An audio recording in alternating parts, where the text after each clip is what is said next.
Toutes ces petites interventions, je dirais, sont pour bien vous expliquer que malgré 250 ans de matraquage médiatique et de l'éducation nationale, les idées ont été faussées.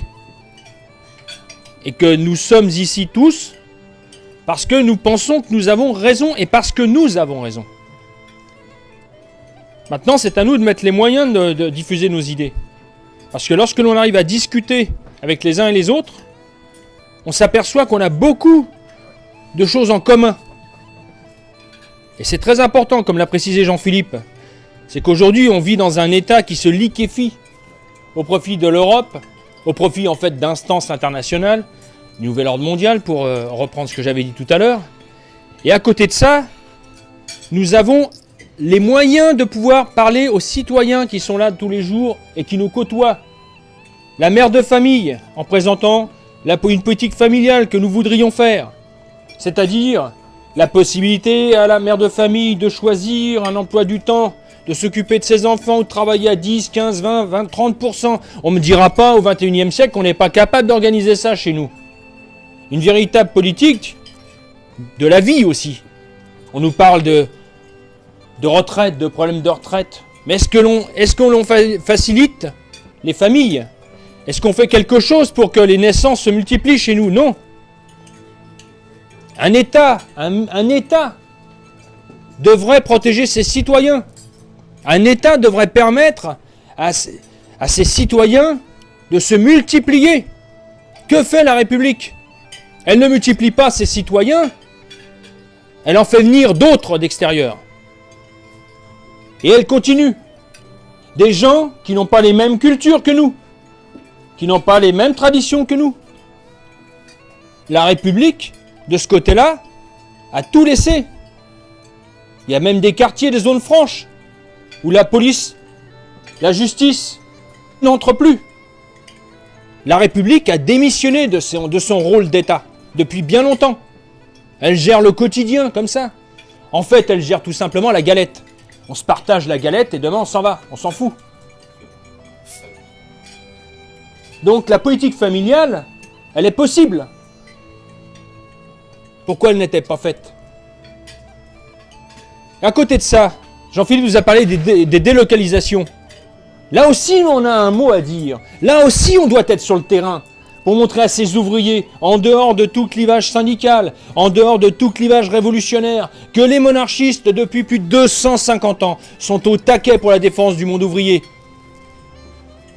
Mais si on ne nous voit pas, nous les royalistes, à discuter avec les ouvriers, si on ne nous voit pas discuter avec les mères de famille, si on ne nous voit pas discuter comme on a eu récemment l'occasion avec Olivier, Bernard, de discuter avec des représentants de mairie du côté de Fontainebleau, mais on s'aperçoit qu'on a un dialogue, qu'on a des idées à échanger, et que les gens nous écoutent, et qu'ils sont presque prêts à marcher avec nous demain si on présente quelque chose de cohérent, et que nous parlons du quotidien. C'est d'ailleurs aussi pour ça que le GAR a été créé, c'est pour être taqué à l'actualité. Mais c'est à nous de décider, de savoir ce qu'on veut faire. Si on veut le faire, il faut se mettre les moyens de le faire. Il faut bien comprendre. Il faut bien comprendre aussi que le militantisme a changé. On n'est plus dans les années 50. On peut le regretter malheureusement, mais c'est plus comme ça. Aujourd'hui, maintenant, il faut être un militant à multiples facettes. C'est-à-dire qu'il faut être capable de distribuer des tracts dans la rue, être présent pour vendre un journal, mais il faut être capable de discuter avec quelqu'un dans des réunions, capable de s'imprégner au sein de son travail, au sein peut-être même d'un syndicat. Il faut être capable de s'intégrer dans sa vie locale, c'est-à-dire dans ses communautés, c'est-à-dire la défense historique, ça peut être plein de choses comme ça, ou l'écologie, justement, très bon sujet qu'Olivier aurait pu nous parler 5 minutes, mais je pense que de toute façon, il dira quelques mots. Parce que là aussi, nous avons des mots, des choses à échanger, des choses à dire. Donc c'est bien compliqué, c'est pas compliqué. Ce qu'il faut bien vous comprendre, il faut bien que tous ici vous compreniez, c'est que si on n'est plus présent sur la scène, c'est parce qu'on le veut bien. Parce qu'on est tous feignants, quelque part, dans notre travail. Aide-toi, le ciel t'aidera. C'est-à-dire que chacun doit se prendre en main et considérer qu'il est une arme pour ses idées, qu'il doit les diffuser partout. Parce que si Si nous voulons réussir, c'est par le travail de chacun. Mais ça, c'est bien, je me répète toujours à dire toujours la même chose. Mais il faut bien que vous l'imprégniez dans votre tête. Chaque soir, qu'est-ce que j'ai fait pour faire avancer la cause dans la journée? Et il faut se former, il faut lire, continuellement lire et se préparer à la discussion. Parce que je ne veux pas être un apôtre du malheur. On ne sait pas comment demain ça va se terminer. Parce que le pays se désagrège. L'Europe se désagrège. Les crises financières. Parce que pour l'instant, la République maintient les révoltes à coup de finance. C'est-à-dire que les pauvres, ils ne sont pas encore tout à fait pauvres. Que les classes moyennes sont pressurées, mais elles ont encore un peu d'argent. Tant qu'il y a du pain sur la table, il n'y aura pas de problème. Mais à quel prix? Parce qu'à un moment donné, de toute façon, ça va s'écrouler comme un château de cartes.